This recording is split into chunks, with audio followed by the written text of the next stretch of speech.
Welcome to Coach's Corner. Today we're joined by Assabet baseball coach John Silk. Coach Silk, thanks for joining us. Hey, thanks for coming. Appreciate it. So this is your 7th year coaching varsity baseball here at Assabet. How would you say the program has changed since the first day you started? We've made a lot of strides. I started here as the freshman coach 11 years ago, and then I was lucky enough, the guy that I replaced, Steve York's a great guy, and Marty and I just decided we want to do some things differently. So for us, it was just, we weren't a winning program, and over the last 7 years, we've turned into a winning program. I think that was the number one thing for us, to get these kids to believe in winning again, because we averaged about 4 wins a season before we took over, and we've been averaging about 10 wins over the last 4 years. So we just had to implement work ethic, accountability, coming to practice every day, not taking any days off. The excuse of we're a Vogue school didn't fly with myself or Coach Henry. And we just wanted to get these kids believing in the winning atmosphere. And once we've created that, we felt like, you know, we had them where we wanted them. Now we just had to implement the X's and O's, if you will. And for yourself, as a player, what's your background playing? Yeah, for me, you know, I played 5 years old, started playing, Little League, All-Stars, all that stuff. I went to St. John's High School in Shrewsbury for 2 years. Well, played 2 years in there. And then wanted to play in college, went to Assumption, but I actually ended up playing football instead of baseball. So my playing days ended in high school, but I still play baseball competitively myself. I play with the Natick Knights, Doug Flutie and his brother Darren Flutie, and I played in the Boston League for 10 years until I got too old. So now I'm the old man, 30 and over league. So I still play. I love the game. As a player, what got you into wanting to coach? For me, honestly, the love of the game was the fondest memory I have is with my father. You know, it was just something I always did with my father, and it's a thing that I loved. And I just remember the love of the game and playing with him. And I just always wanted to coach. I think in college and my background, I always knew I wanted to teach and coach. I just had to be pushed to do that. And everything happened for a reason. You know, I ended up at Assabet at 24 years old, and I got my first coaching job at 25, and it was like love at first sight, you know. And it's what I was meant to do. It's what I love to do. It's where I want to spend my time. So the love of the game was first, and then when I started getting around the students and I was watching things that weren't doing correctly, and I looked back at some of my own coaching, I said, there's just a lot of things I want to do. And Assabet's been great for me and for the kids. So that's kind of how I got into it. And you said you got your first job at 25. That was here at Assabet? Yeah, I was when I was in graduate school, I was a long-term sub in the Quincy Public School Systems, and I just said, wow, I love teaching. This is great. And then journalism was where I was headed. And long story short, I lived in Florida, came home, and I interviewed at Assabet, and I have never left. So my first full-time coaching job and first-time teaching job was here at Assabet, and I haven't left, and I don't think I'll ever leave.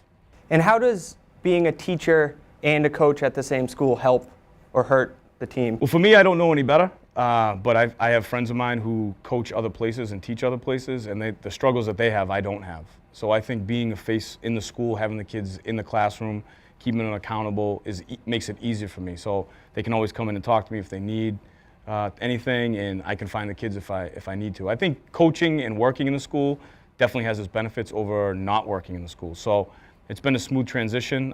That's the way I like it.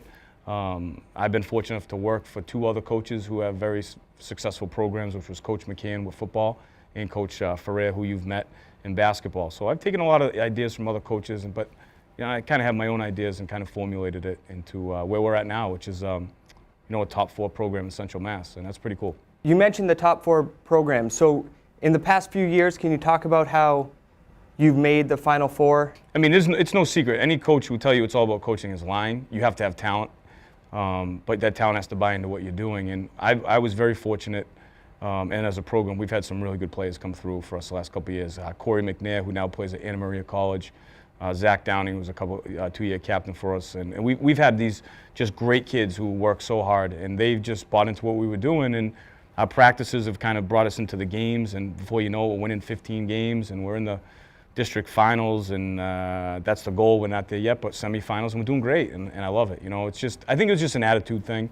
We're very serious coaches. We don't joke around as much as maybe parents would like us to or kids would like us to, but we just believe in, you know, we got a little chip on our shoulder about being a vocational school, to be quite honest, and we want to show these comprehensive high schools that we can compete with them. And we don't have a feeder program, so as soon as we get these kids freshman year, we got to grab them right away, and this is the way we want to do it. And you know, hopefully this will be the 3rd year in a row we qualify for districts. That's the goal anyways. So you mentioned the chip on your shoulder for being a Voc school. Can you talk about that, how you don't have just kids from playing Marlboro youth baseball just thinking, I'm going to play at Marlboro High, and you have to take really kids from all over the area and create a team? I mean, that's the challenge. I mean, we sit down as coaches every year and we basically say, let's open up the box and see what we get, because we have no contact with these kids until they get here.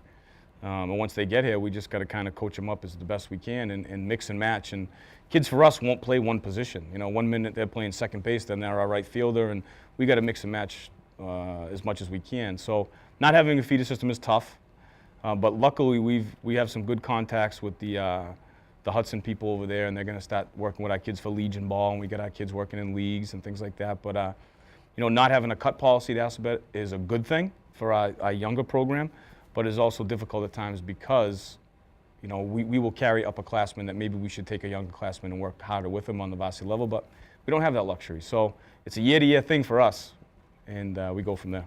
How many kids do you get to come out for baseball for the program, freshman, JV, and varsity each year? Yeah, the numbers we've been averaging the last 3 years are right around 48 to 53, and then by we generally have about 15 kids per program, freshman, JV, and varsity. And we mix and match some kids, but that's about right. You know, 15 kids on each program's roster, and then we go from there. And obviously, being a Voc school and not having premier talent, if you're a young kid and you can play, you're going to be on the varsity level, and you're going to, you know, take your bumps and bruises and emotionally and physically and go from there. But it's a lot of fun. It's a great place to work. It's a great place to coach, and the kids are great kids. So no complaints over here. You've been watching Coach's Corner on WMCT-TV.